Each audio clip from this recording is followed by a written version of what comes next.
Salut tout le monde, ou plutôt salam alaikum tout le monde. Donc le mois du Ramadan va commencer bientôt et je me suis dit que j'allais vous partager la recette de la shbekia, sachant qu'on fait cette recette tous les ans avec ma mère et mes sœurs. Donc je voulais vous la partager tout simplement. Et oui, c'est une pâtisserie orientale, on l'appelle le diabète parce qu'elle est blindée de miel. Je vous laisse regarder la vidéo.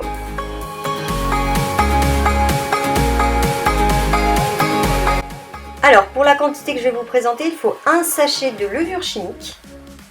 Il va également vous falloir une cuillère à soupe de levure de boulangerie et du colorant alimentaire. Donc vous pouvez prendre un petit sachet du bled ou bien une demi-cuillère à café, ça ira.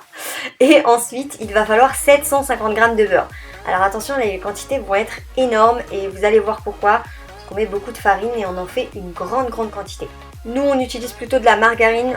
Vous pouvez utiliser du beurre fondu, mais c'est mieux avec la margarine, je pense. Et ensuite, il faut 1 kg de graines de sésame. Donc ça, c'est le mélange qu'il y a là-dedans, là. Une cuillère à café de cannelle. Une cuillère à soupe d'anis ou nafer en arabe. Et enfin, une cuillère à soupe d'anis verte ou habat el-halwa. Donc ça, c'est le mélange qu'il y a là, que vous voyez à l'écran. Ensuite, on mélange bien le tout ensemble. Et comme je le disais, en fait, la margarine, c'est beaucoup mieux que le beurre. Ma mère, elle trouve que ça ressort beaucoup mieux, même pour les shbekia. Et ensuite, là, on ajoute 2 kg de farine. Donc c'est pour ça, en fait, que c'est des grosses quantités. Il faut mettre ensuite une cuillère à café de sel. Et de toute façon, je vous remets toutes les quantités qu'il faut par rapport au nombre de farine, etc. dans la barre d'infos. Ensuite, on ajoute 4 œufs. Donc là, il faut bien mélanger le tout. Ma mère a fait ça à la main parce que c'est beaucoup plus simple. C'est un petit peu comme quand vous faites un crumble. Vaut mieux le faire moi, je préfère le faire à la main plutôt que de le faire avec un fouet. Ensuite, on ajoute un verre de fleur d'oranger. Donc c'est un verre à thé, donc un verre classique. Et on mélange bien le tout. Par la suite, il faut faire bouillir de l'eau et le laisser refroidir parce qu'on ne veut pas brûler les mains de ma mère. Hein. Et du coup, on ajoute petit à petit de l'eau chaude. Là, on va travailler la pâte avec l'eau. Donc, on va bien pétrir la pâte. Pour le moment, il n'y a pas à pétrir la pâte, elle n'est pas assez mouillée. Attention, il ne faut pas trop la mouiller. Et il ne faut pas non plus qu'elle soit trop sèche. Si elle est trop mouillée, vous n'allez pas pouvoir la travailler. Et si elle est trop sèche, elle va se casser et vous n'allez pas pouvoir la travailler non plus. En tout cas, vous n'aurez pas la possibilité de faire une bonne shbekia. Donc là, ma mère, elle la pétrit bien la pâte, prend bien son temps pour la pétrir. Et sans vous mentir, elle a dû prendre au moins 15 minutes à la pétrir, même voire plus.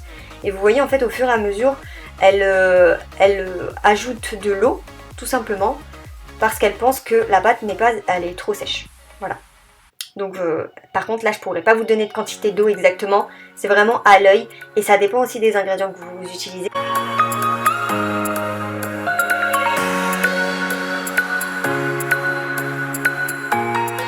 Et ensuite, donc là vous voyez, il y a ma soeur et ma mère qui sont en train de pétrir la pâte.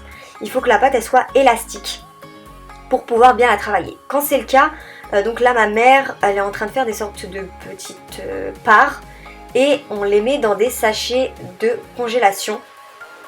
On va les laisser ensuite, par la suite, poser un petit 5-10 minutes avant de pouvoir la travailler.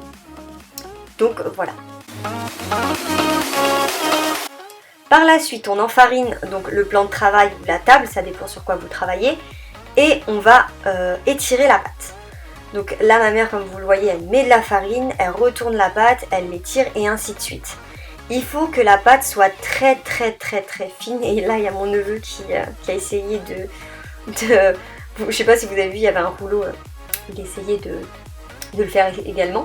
Donc il va falloir bien étirer la pâte parce qu'il faut que la pâte soit le plus fin. Il faut que la pâte soit la plus fine possible, pardon. Et du coup, on va bien travailler la pâte. Là, ma soeur, elle est en train de couper une bande, donc comme vous le voyez, pour pouvoir l'affiner encore plus. Voilà, c'est ce qu'elle est en train de faire actuellement. Donc, plus la pâte sera fine et meilleure sera la shbekia, parce que le miel va bien pénétrer dans la pâte et c'est meilleur en fait. Donc ensuite, on coupe des sortes de petits carrés, vous allez voir. Tout ce qui est excédent, on l'enlève et puis on peut quand même le retravailler par la suite. Et ensuite on va couper donc des sortes de rectangles ou des carrés. Et à l'intérieur on refait en fait, on remet des stries. Et là c'est le pliage, c'est assez compliqué, on le voit pas très bien quand ma soeur le fait, mais je vais vous le remontrer, vous inquiétez pas. En gros, on utilise en fait, on a un carré comme ça, on va faire des petites sortes de bandes d'1 cm à peu près, et on laisse 1 cm en haut et en bas. Et ensuite on prend une bande, on laisse une bande, on reprend une bande, c'est un petit peu comme de la couture. Et par la suite on va retourner le tout et on appuie sur les deux extrémités pour que la shbekia tienne. Donc franchement c'est de la pratique, hein. C'est assez compliqué au départ, mais vous pouvez toujours mettre la vidéo sur pause et la remettre et ainsi de suite pour pouvoir le faire. Ensuite on va cuire donc les shbekia à l'huile, donc nous on utilise tout simplement de l'huile de tournesol et vous faites donc comme des frites. Vous laissez bouillir l'huile et vous mettez les shbekia à l'intérieur quand l'huile elle est bien chaude. Il ne faut pas hésiter à retourner les shbekia parce que elles ont tendance à flotter, donc elles ne vont pas forcément cuire des deux côtés si vous ne faites pas ça. Si vous ne la retournez pas, vous risquez d'avoir un côté tout noir. Voilà.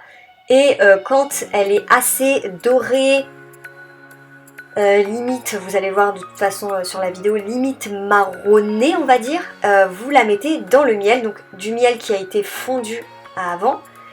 Et ensuite vous la mettez à égoutter. Et par la suite, on ajoute quelques petites graines de sésame pour la déco sur la shbekia. Donc il faut bien les faire égoutter au niveau du miel pour éviter que ça soit vraiment trop collant, qu'elle soit trop remplie de miel, etc. Et en fait, il faut répéter l'opération tout simplement. C'est un petit peu du travail à la chaîne. Vu la quantité qu'on a fait, c'était vraiment du travail à la chaîne. Et voilà, donc c'est tout simple, à part la pâte qui est assez... Enfin, il y a beaucoup d'ingrédients dans la pâte, mais c'est assez simple. Le plus difficile, c'est vraiment le pétrissage. Et ça, franchement, c'est ma mère qui le fait. Nous, on le fait pas du tout. Enfin, ma grande soeur arrive à le faire, mais moi, j'arrive pas à le faire. Et voilà, vous avez vos shbekia. Pour ce qui est des ingrédients, on a remarqué qu'en changeant la farine et le miel, la shbekia, elle allait pas du tout. Et je vous conseille la farine et le miel de chez Aldi. Franchement, rien à dire. C'est ce qui permet d'avoir une très très bonne shbekia, en tout cas pour nous. J'espère que la vidéo vous aura plu, n'hésitez pas à mettre un pouce en l'air et à vous abonner, à activer la cloche pour ne rater aucune de mes vidéos. Et puis aussi dites-moi en commentaire si vous voulez voir d'autres vidéos de Ramadan et ce que vous voulez voir. Merci d'avoir regardé la vidéo et je vous souhaite un très bon Ramadan à tous. Bye bye!